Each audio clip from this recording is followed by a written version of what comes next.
Good day, mga insan. Tara, magluto tayo ng ginataang saging na saba at malunggay na may kasamang inihaw na tilapia. Bali sa palayok, ilinagay ko na yung gata. Tilagyan ko ng ricado, sibuyas, bawang, at chili.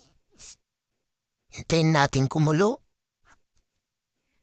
Pagkulo ng ganyan is hahanguin natin yung sahog na tilapia para hindi madurog. Pag ilinagay na natin yung gulay,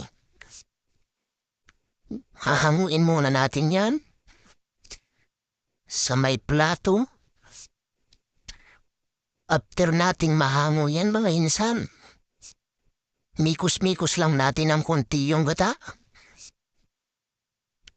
Tsaka natin ilalagay yung saging na saba. Bali yung saging na saba pala is ito yung bubot pa. Bubot pa to na saging. After natin mailagay niyan, hintayin natin lumambot yan, mga insan. Ihalo-halo lang natin na ganyan. Hintayin natin lumambot. Kag ganyan na, mga insan, nakulo-kulo na. Alam nating malambot na yung saging. Ang kasunod niyan, insan, is ilalagay na natin yung malunggay. Mga punting ano lang yan. Pagbaliktad nun, isiluto na yung malunggay na yan. After ng pagkalagay natin, haluin lang natin at baliktarin para maluto ang maayos yung malunggay natin. Pagkaganyan na, mga insanis, ibabalik natin dyan yung hinahaw natin na inihaw na tilapia.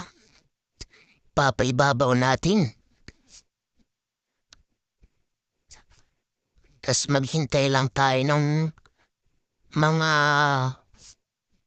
1 minute. Is pwede na yan, mga insan. Bali ito nga palang kadalasan itong ginugulay pag after ng bagyo. Pero walang bagyo ngayon dito sa amin. Karamihan yan sa mga bahay-bahay dito sa amin sa Bicol. After bagyo, ganyan yung ulam nila, gulay.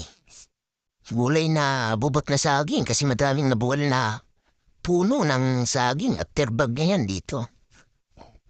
So pag ganyan na, mga insan is kunting hintay na lang dyan. Malapit nang maluto yan.